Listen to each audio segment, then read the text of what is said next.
आज बीजेपी ने प्रधानमंत्री नरेंद्र मोदी व अन्य शीर्ष नेताओं की मौजूदगी में अपना चुनावी संकल्प पत्र जारी किया है, जिसके बाद से राजनीतिक बयानबाजी का दौर शुरू हो गया है और कांग्रेस पार्टी भाजपा के संकल्प पत्र पर हमलावर हो गई है, जिसके चलते कांग्रेस पार्टी के नेताओं ने बीजेपी और पीएम मोदी पर निशाना साधा है।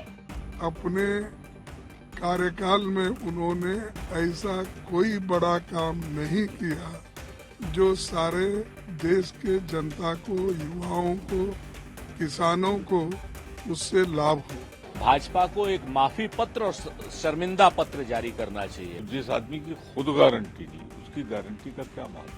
वो तमाम वादे रह गए हैं। भारतीय जनता पार्टी के चुनावी संकल्प पत्र पर कांग्रेस हमलावर है। इसी कड़ी में कांग्रेस अध्यक्ष मल्लिकार्जुन खड़गे ने कहा कि बीजेपी ने कहा था कि वह किसानों की आय दोगुनी करेगी। उन्होंने कहा था कि वह एमएसपी बढ़ाएंगे और कानूनी गारंटी लाएंगे। ये उनकी गारंटी है। किसानों की आमदनी डबल करूंगा, ये उन्होंने कहा था, वही गारंटी। और एमएसपी मैं बढ़ाऊंगा और एमएसपी को मैं लीगल स्टेटस दूंगा, ये कहा था, यही उसकी गारंटी। और अपने कार्यकाल में उन्होंने ऐसा कोई बड़ा काम नहीं किया जो सारे देश के जनता को, युवाओं को, किसानों को उससे लाभ हो।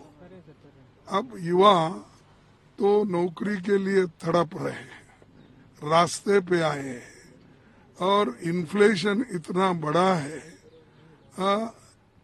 सभी दाम खाने पीने के और सभी चीजें आकाश को पहुंचे हैं, उसकी उनको फिक्र नहीं है। इन्फ्लेशन की, अनएम्प्लॉयमेंट की। वहीं कांग्रेस प्रवक्ता सुरेंद्र राजपूत ने भी तंज कसा है। कांग्रेस प्रवक्ता ने कहा कि बीजेपी को माफी पत्र या शर्मिंदा पत्र जारी करना चाहिए था, क्योंकि युवाओं को रोजगार नहीं मिल रहा है। भाजपा को एक माफी पत्र और शर्मिंदा पत्र जारी करना चाहिए। भाजपा को बताना चाहिए कि उन्होंने इलेक्टोरल बॉन्ड के नाम पर देश का इतना बड़ा घोटाला क्यों किया। भारतीय जनता पार्टी को बताना चाहिए कि उनके राज में डॉलर 58 रुपए से 84 रुपए क्यों चला गया। उन्हें बताना चाहिए कि पेट्रोल और डीजल के दाम शतक क्यों पार कर गए। उन्हें बताना चाहिए कि करोड़ों युवा आज की डेट में बेरोजगार क्यों हैं। उन्हें बताना चाहिए कि महंगाई इतनी ज्यादा क्यों बढ़ी हुई है। उन्हें ये भी जरूर बताना चाहिए कि चीन की जो सीमा पर चीन ने 4000 किलोमीटर का अतिक्रमण क्यों किया हुआ है। उन्हें इन सारी बातों का जवाब देना होगा, पेपर लीक का भी जवाब देना होगा, उन्हें जन विरोधी बातों का सारा जवाब देना होगा। और ये संकल्प पत्र नहीं, उनको माफी मत पत्र या शर्मिंदा पत्र की घोषणा करनी चाहिए। वहीं कांग्रेस नेता प्रमोद तिवारी ने कहा कि इस पर कोई प्रतिक्रिया देने के बजाय केवल हंसा जा सकता है। पीएम मोदी ने खुद सभी को 15 लाख 2 करोड़ नौकरियां देने की बात कही थी, बेरोजगारी की बात कही थी, 3 गुना महंगाई बढ़ी है। कांग्रेस इस मामले में प्रतिबद्ध है, लेकिन गरीबों की संख्या क्यों बढ़ी है, इसका अगर कोई दोषी है तो वो मोदी सरकार है। इस पे सिर्फ हंसा जा सकता है और कोई प्रतिक्रिया नहीं हो सकती। मोदी जी ने तो ही कहा था ना 2014 में 15 लाख रुपए सबको मिलेंगे, 2 करोड़ रोजगार मिलेंगे। हुआ क्या कि पिछले 10 सालों में 3 गुना बेरोजगारी बढ़ गई। महंगाई ये नियंत्रण में ला रहे थे। महंगाई 38 साल का रिकॉर्ड तोड़ रही है। जो इन्होंने कहा था, एक तो पूरा नहीं हुआ। आज तो सचमुच सबसे बड़ी अगर किसी की क्रेडिबिलिटी खत्म हुई है तो मोदी जी की खुद की खत्म हो गई। तो जिस आदमी की खुद गारंटी नहीं, उसकी गारंटी का क्या महत्व? इतना ही नहीं, इस दौरान राजस्थान के पूर्व सीएम और कांग्रेस नेता अशोक गहलोत ने भी सवाल उठाए हैं और कहा कि बीजेपी के सारे वादे सिर्फ वादे ही रह गए हैं। आप भी सुनिए। मैं सोचता हूँ कि तो 14-19 में जो माहौल था वो स्थिति रही नहीं हम लोगों की।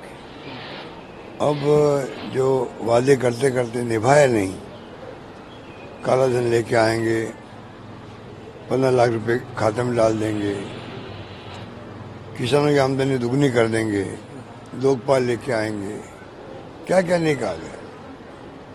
वो तमाम वादे रह गए हैं। तो उसके बाद में भी जो कुछ भी इनके वादे थे, किसानों का आंदोलन चला तो समय पर उसको ढंग से टैकल नहीं किया। 600-700 लोग मारे गए, वो पूरे कंट्री में इश्यू बना हो। जो लड़कियां बैठी हुई थी रेस्लर, वो भी अपना इश्यू है। जो घसीट के मर गया था, 3-4 किसान मर गए थे, वो भी इश्यू है। तो इतने इश्यू इनके सामने आ चुके हैं, अब वो क्रेडिबिलिटी वाली बात सही नहीं है बीजेपी की। अब मुझे लगता है कि अब ये मोदी के नाम से कब तक राजनीति करेंगे, क्योंकि सबको गायब कर दिया। जेपी नड्डा कुछ नहीं है, मंत्रिमंडल के लोगों कुछ मायने रखते नहीं हैं, और मेंबर पार्लियामेंट को पूछ नहीं रहा है। तो जो सत्ता के विकेंद्रीकरण होता है लोकतंत्र में, जिससे कि आवाज उठा सकता है मेंबर पार्लियामेंट अपने क्षेत्र की, फीडबैक लेके काम हो सकता है दिल्ली के अंदर, विभागों के अंदर, वो सब कोलैप्स हो गया है। बहरहाल आगामी लोकसभा चुनाव को लेकर सभी पार्टियां लगातार एक दूसरे पर हमलावर हैं। ऐसे में देखना दिलचस्प होगा कि कांग्रेस के इन आरोपों पर बीजेपी की तरफ से क्या प्रतिक्रिया सामने आती है।